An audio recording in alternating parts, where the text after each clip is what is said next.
우리가 어린 시절 읽었던 이 동화의 줄거리는 이런 내용이었죠. 그 공주가 연못에 공을 빠뜨리고요. 그다음에 개구리가 나타나서 친구가 되어준다면 공을 찾아주겠다고 이제 약속을 하게 되고, 그렇지만 공주는 이제 약속을 깨고 공을 받은 다음에 혼자 궁전으로 돌아가게 됩니다. 개구리는 공주를 찾아와서 약속을 지킬 것을 종용하고 자신이 사실 왕자인데 마녀의 저주로 개구리가 되었다고 고백을 하게 되고요. 네가 약속을 했다면 지켜야 한다. 가서 들어오게 하렴. 결국 공주가 개구리에게 입을 맞추자 저주가 풀리면서 잘생긴 왕자의 모습으로 돌아가게 된다. 이런 내용이죠. 그럼 이제부터 그림 형제가 쓴 초판본 개구리 왕자 속에 숨겨진 문학적 코드들을 하나씩 살펴보도록 하겠습니다. 자, 먼저 왕자는 왜 하필 개구리의 모습을 하고 있었던 것일까? 여러분은 마법에 걸린 왕자가 왜 개구리로 변했다고 생각을 하시나요? 개구리가 약간 하찮아 보이고 못생기고 이거니까 그걸로 표현한 거 아닐까. 예, 뭐 좀 징그럽고 네, 만지기 파충류니까. 쉽지 않고 뭐 이런 느낌이 있죠. 그렇죠. 그래서 이 개구리 왕자는 전반적으로 어린 소녀가 성에 눈을 뜨는 여성으로 성장하는 이야기로도 해석이 됩니다. 에? 됩니다. 에? 그게 어떻게 그렇게 해석이 되죠? 동화를 들여다보면 성 경험이 없는 공주의 눈에는 이성에 대한 두려움 때문에 또래의 남자들이 이상한 동물, 그러니까 개구리처럼 아. 징그럽게 느껴진다. 이렇게 해석을 하는 거죠. 어? 그래서 개구리는 사춘기 남성을 상징하기도 하는데요. 사춘기 남성인 개구리는 공주와 같은 컵으로 물을 마시고 같은 접시에 담긴 음식을 먹고 싶어 하는데 이건 공주에게 입맞춤하고 싶은 욕망을 의미한다. 아니, 이렇게 설마 해석이 그렇게 해석한다고요? 성적으로 이렇게 표현을 한다고. 어머. 자, 이런 개구리 왕자와 공주의 관계가 1812년 초판본에 굉장히 잘 드러나 있거든요.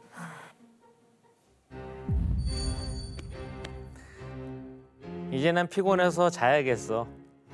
나를 네 작은 방으로 데리고 올라가. 그리고 네 작은 침대의 이불을 정돈해줘. 우리 거기에 눕자. 공주는 차가운 개구리가 무서웠습니다. 차마 개구리를 건드리지도 못할 것 같았는데 이제 개구리 옆에 누워야만 하는 것이었어요. 공주는 울기 시작했어요. 절대로 그렇게 하지 않으려고 했습니다. 공주는 침대에 누워 개구리를 자기 옆에 놓는 대신 벽에다 퍽 하고 던져버렸습니다. 이제 나를 조용히 내버려 두게 될 거야, 이 징그러운 개구리야. 그러나 개구리는 죽어 떨어진 것이 아니었습니다. 개구리가 침대 위로 떨어지자 그곳에는 아름답고 젊은 왕자가 있었습니다. 왕자는 이제 공주의 사랑스러운 친구가 됐습니다. 공주는 약속했던 대로 왕자를 존중했으며 두 사람은 즐겁게 함께 잠들었습니다.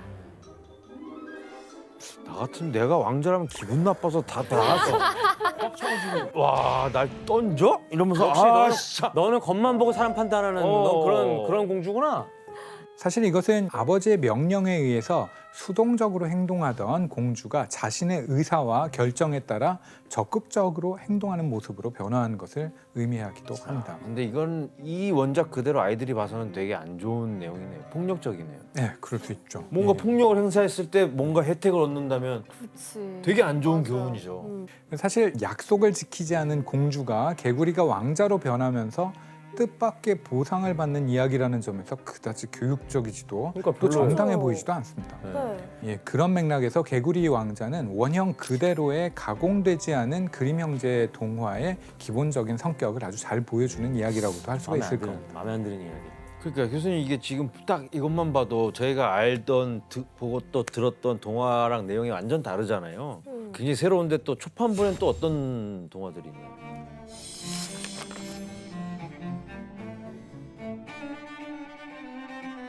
자, 여러분도 백설공주의 줄거리는 다들 잘 알고 계시죠? 네. 네. 예, 한 왕비가 백설공주를 낳고 죽은 다음에 왕이 재혼을 하게 되고요.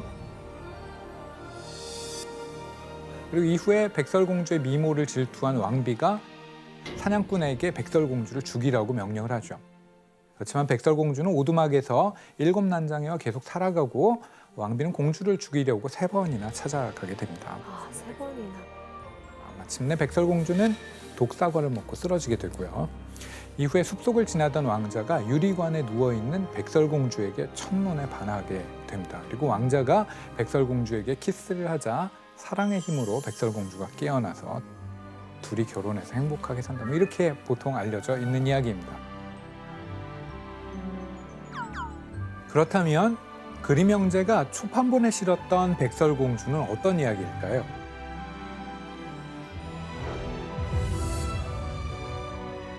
백설공주는 백설공주의 친엄마인 왕비가 바느질을 하다 손가락을 찔려 피를 흘리는 장면으로 시작하죠. 우리가 동화를 읽다 보면 바늘이나 물레에 찔려 피를 흘리는 여성들이 자주 등장하는데 이것은 맞아요. 무엇을 상징하는 것일까요? 혹시 그 출산? 여성들이 한 달에 한 번씩 그런 하는- 것일 수도 있고요. 바늘이나 물레에 찔려 피가 나는 건 남성과의 성적인 접촉을 상징할 수도 있습니다. 혹은 이제 아주 어린 여성일 경우에는 이것이 첫 번째 월경을 상징하는 경우들도 있고요. 이건 뭐 반드시 그렇다고 믿어야 되는 것은 아니고 이제 이렇게 해석을 할 수도 있다라고 하는 거죠. 백설공주에서도 첫 장면에서 왕비가 바늘에 찔려 피를 흘린 후에 곧 딸을 낳게 되고요. 그렇죠. 그리고 바로 그 딸이 바로 백설공주가 되는 겁니다. 자, 이후 이야기는 백설공주의 친엄마가 갑작스레 죽고 새롭게 왕비의 자리를 차지한 계모가 백설공주의 아름다움을 질투하면서 이제 본격적으로 전개가 됩니다. 결국 주체할 수 없는 질투심에 사로잡힌 왕비는 사냥꾼을 고용해서 백설공주를 죽여버릴 것을 명령을 합니다. 여기까지는 우리가 잘 알고 있는 이야기입니다. 자, 그런데 그림 형제 백설공주에서 왕비는 사냥꾼에게 백설공주를 죽인 후에 그 증거로 이것을 가져오라고 명령을 하거든요. 이게 뭐였을까요? 머리 아니에요? 내장? 머리카락? 머리. 내장. 내장? 내장이요? 자, 왕비가 증거로 머리도 아니고. 무엇을 가져오라고 한 건지 1812년 초판본에 이렇게 기록되어 있습니다. 아니 혜성 초판부 씨가 다 읽었네 보니까. 왜 알고 있지? 혜성 씨가 한번 읽어주실래요? 왕비는 사냥꾼을 불러 말했습니다. 백설공주를 숲으로 데리고 들어가 멀리 떨어진 인적이 드문 곳으로 가거라. 거기서 공주를 찔러 죽이고 그 증거로 내게 공주의 허파와 간을 가져와. 내가 소금간을 해서 끓여 먹을 테니까. 네, 끔찍하죠. 바로 공주의 허파와 간을 가지고 오라고 한 겁니다. 내용을 들어보니까 어떠세요? 순대를 좋아하시는 분 같아요. 소금간. 네, 순대는 간하고 간하고 근데 왕비가 콕 집어서 허파와 간을 가져오라고 한 이유가 뭘까요? 허파와 간은 왕비가 백설공주의 확실한 죽음을 확인하고 공주의 아름다움을 자신의 완전한 소유로 만들려고 하는 그런 장치예요. 그래서 왕비가 백설공주 것이라고 믿고 멧돼지의 허파와 간을 직접 요리해서 먹는 내용이 나오거든요. 근데 이런 왕비의 행동이 좀 왕비를 더욱 악한 모습으로 묘사를 해서 그 선과 악을 되게 극명하게 보여주려고 하는 것 같아요. 백설공주처럼 되려다가 멧돼지처럼 되겠네요. 아, 네. 게다가 그림 동화 초판본에는 지금과는 전혀 다른 한 가지 설정이 더 있었습니다. 여러분, 백설공주가 어떻게 죽음의 위기를 넘기고 살아났는지 기억하시나요? 왕자의 키스? 예, 보통 왕자의 키스로 백설공주가 깨어나는 것으로 알고 계시죠. 네. 하지만 그림 형제 버전의 백설공주는 좀 다른 방법으로 깨어나게 됩니다. 초판본 백설공주에선 백설공주가 왕자가 아닌 하인이 한 어떤 행동 때문에 다시 살아나게 되는데요. 어떤 행동이었을까요? 하인이. 등을 두들겨 줘요. 바로 답을 맞죠. 맞아요? 대체 이게 어떻게 된 일일까요?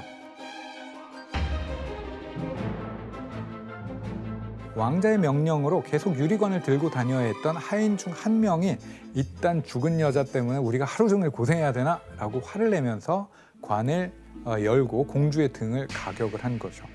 그러면서 이제 공주의 목에 걸린 사과가 튀어나오고 그렇게 백설공주는 목숨을 구하게 됩니다. 우와, 그런 이야기였다고요? 이것도 되게 현실적인데? 그쵸. 교수님, 그러면 결말도 혹시 우리가 알고 있는 거랑 좀 달라요? 일반적으로 이제 백설공주의 결말은 백설공주와 왕자가 행복하게 사는 것으로 끝이 나죠. 네. 그런데 그림 형제 백설공주의 마지막 장면은 왕비가 석탄불에 시뻘겋게 달구어진 쇠신발을 신고서 쓰러져 죽을 때까지 춤을 추어야 하는 형벌을 받으면서 끝이 나게 됩니다. 그런데 형벌을 보면 무언가가 연상되지 않으시나요? 마녀 사냥?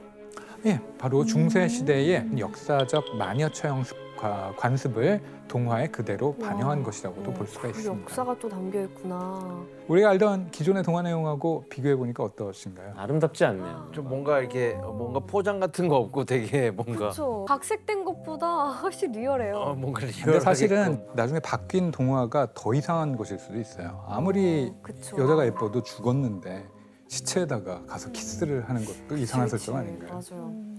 자, 이번에는 백설공주와 더불어 가장 잘 알려진 동화라고 할 수 있는 또 다른 동화를 살펴볼까요? 바로 신데렐라입니다. 신데렐라.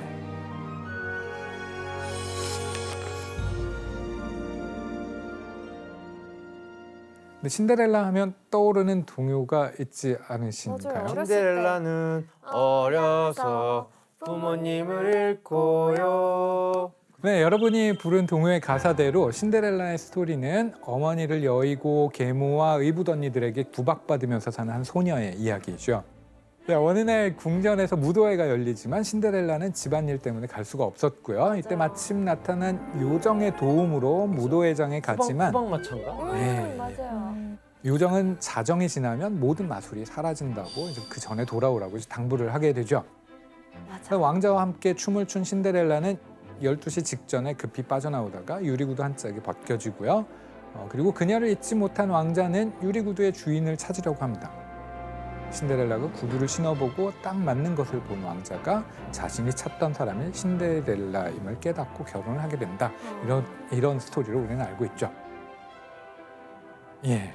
그런데 이 신데렐라는 상당히 다국적인 이야기여서 전 세계 국가마다 다양하게 변형된 이야기가 존재하는데요. 그 숫자가 1000여 편에 이를 정도라고 합니다. 니키 씨 근데 왜 제목이 신데렐라예요? 뭐 독일에서도 그렇게 불러요? 아, 그건 아니고 제목이 왜 신데렐라인지에 대한 설이 되게 많은데 그중에 제일 유력한 게 프랑스로 재투성이라는 단어 있는데 상디령이거든요. 근데 그거 영어로 옮겨지면서 신데렐라가 됐다는 설이 그런 거 제일 유명해요. 제요? 아, 신데렐라 뜻이 제투성이야 그러면?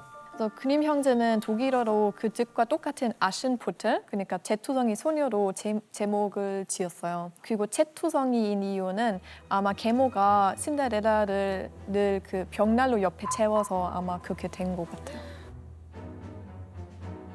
그런데 우리가 익히 아는 신데렐라와 그림 형제 버전의 신데렐라인 제투성이 소녀는 그 설정에서 많은 차이가 있었습니다.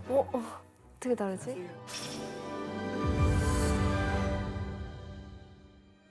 동화 신데렐라에서 그 이야기를 더욱 드라마틱하게 만드는 건 요정 할머니의 마법이 풀리는 12시 전에 신데렐라가 무도회장을 뛰쳐나오고 그 과정에서 유리구두를 떨어뜨리는 설정이잖아요. 맞아요. 예. 하지만 그림 형제가 쓴 신데렐라에는 이런 설정이 나오질 않습니다. 그림 형제 버전의 신데렐라에는 신데렐라에게 멋진 옷과 구두를 선물하는 것이 요정 할머니가 아니고 친어머니 무덤에서 자란 계암나무의 마술입니다. 나무의 마술이요? 예. 아예 딴 내용이네요. 예. 그래서 동화 속 사파에서도 신데렐라가 계암나무에게 소원을 말하는 장면이 그래서 그려지게 됩니다. 저렇게 나무 앞에서 소원을 비는 거구나. 그리고 신데렐라의 시그니처라고 할 수 있는 유리구두도 사실은 유리구두가 아니라 황금구두였습니다. 게다가 신데렐라의 황금구두 한 짝이 벗겨지는 이유도 좀 완전히 다른데요. 그림 형제 신데렐라에서는 3일간 무도회에 참석한 신데렐라가 왕좌 춤을 추다가 밤늦은 시간만 되면은 사라지게 되죠. 여기까지는 사실 비슷한데 그러자 왕자가 그녀를 놓치지 않기 위해서 생각한 방법이 있었는데요. 바로 뭐였을까요? 계단에 송진을 미리 발라 놓는 거예요. 그래서 이제 끈적한 송진이 거꾸로 이제는 구두에 달라붙어서 도망가지 못하게 못 도망가게. 만드는 거였죠. 하지만 신데렐라는 결국 구두 한 짝만 남겨놓고 떠나버리게 됩니다. 그런데 그림 형제 버전의 신데렐라에서 가장 충격적인 장면이 하나 있는데요. 이 황금 구두에 발이 맞는 여인만이 나의 아내가 될 수 있다. 이에 두 언니는 기뻐했습니다. 그들도 예쁜 발을 가지고 있었기 때문이었습니다. 그러나 큰언니의 엄지발가락이 너무 커서 들어가질 않았습니다. 그러자 엄마가 칼을 건네주며 말했습니다. 엄지발가락 너 잘 안 쓰잖아. 잘라. 왕비가 되면 걸어다닐 일도 없어. 큰언니는 발가락을 잘라버리고 구두에 발을 우겨 넣었습니다. 충격적이네. 엄마가 뭐 상상돼서 막 지금 내 발이 수동은 아파 지금. 아니에요. 아우 너무 진짜. 네, 큰언니와 마찬가지로 둘째 언니도 이번에는 뒤꿈치가 너무 커서 구두가 들어가지 않게 되자 뒤꿈치를 잘라내고 구두를 신게 됩니다. 상황이 이렇게 되자 왕자는 황금 구두의 진짜 주인이 언니들인 줄 알고 2번씩이나 속게 됩니다. 좀 바보같이. 그럴 때마다 비둘기 2마리가 진실을 알려주게 되면서 그제서야 왕자는 언니들이 진정한 구두의 주인이 아니라는 사실을 알게 됩니다. 왕자는 큰언니를 자신의 신부라 생각하여 말에 태웠습니다. 그리고 그녀와 함께 길을 떠났습니다. 그곳 개암나무에는 비둘기 2마리가 앉아 있었습니다. 비둘기들은 이렇게 외쳤습니다. 구구 보세요. 구구 보세요. 구두엔 피가 가득. 구두가 너무 작아요. 진짜 신부는 아직 집에 있어요. 이에 왕자는 큰언니의 발을 내려다 보았습니다. 피가 폭포처럼 솟아나오고 있었습니다. 진짜 이게 뭐야? 피가 그러니까 이렇게- 언니는 계속 이렇게 가고 있을 거 아니야? 아니죠. 이게 피가 나오는 거 안 들키려고 이렇게 꾹 누르고 갔죠. 지압하면서. 왕자도 문제야 이거. 왜 그러는 거야? 근데 왜냐면 못된 언니들이기 때문에 뭔가 벌을 주고 싶은 마음에 저런 설정을 한 것 같아. 네, 이처럼 그림 형제 동화는 우리가 알고 있는 동화처럼 늘 낭만적이지만은 않았습니다. 그런데 그림 형제가 쓴 동화 중에 가장 잔혹하다고 평가받는 이야기 한 편이 또 있거든요. 더 잔혹한 게 있어요? 예, 바로 노간주 나무라고 하는 예? 동화입니다. 예? 동화입니다. 노간주? 아니 그림만 봐도 너무 잔인해 보이는데 이거? 뭐야? 무슨 이야기예요? 이 노간주 나무의 이야기는요, 아들을 낳고 이제 아내가 숨지자 남편이 재혼을 하면서 시작이 됩니다. 비슷비슷하죠. 계모는 남편과의 사이에서 얻은 자신의 딸과 차별하면서 전처의 아들을 괴롭히게 됩니다. 심지어 아들이 사과를 꺼내려고 괴짝에 얼굴을 넣은 사이에 그 뚜껑을 닫아서 목이 잘려서 죽게 만들어 버립니다. 우리가 본 사파가 바로 이 장면입니다.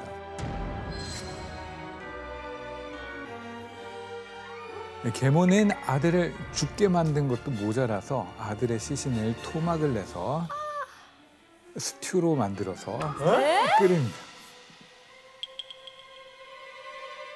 그리고 이 모든 사실을 전혀 알아채지 못한 아버지는 그걸 먹어요? 먹어? 집에 돌아와서 아들의 시신으로 끓인 스튜를 아주 맛있게 남김없이 먹어치웁니다. 혹시 이 그림 형제 계모 손에 자랐나요? 아니, 그렇지는 않습니다. 계모를 되게 혐오하는 것 같은데. 하지만 오빠의 시신으로 스튜를 끓였다는 사실을 알고 있는 여동생은 그 뼈를 모아서 가장 아끼는 비단 손수건에 싼 다음에 노간주 나무 아래에다가 가져다 두게 됩니다. 이후 아들은 새로 환생을 하게 되고요. 아주 아름다운 소리로 이런 노래를 부릅니다. 우리 엄마 날 죽이고 우리 아빠 나를 먹었네. 우리 동생 마를레 내 뼈를 모두 모아 비단 수건에 싸주었네. 노간주 나무 아래 놓아주었네. 아니 저희가 노래 불러달라고 그런 게 아니라 읽어달라고 한 거였어요. 아니, 노래처럼 읽어봤어요. 예. 이 노간주 나무의 결말은요. 결국 새가 계모 머리 위에 맷돌을 떨어뜨려서 그 자리에서 계모가 숨지게 되고요. 그렇게 계모가 사라지자 죽은 아들은 새에서 원래 모습으로 돌아오게 되고 결국 다시 살아난 아들과 남은 가족들은 행복한 시간을 보내게 된다는 이야기입니다. 새가 맷돌을 떨어뜨렸다고요? 그것도 이상하죠. 뭐, 동화잖아요. 말도 안 되는 얘기. 짱도로 떨어뜨렸겠죠.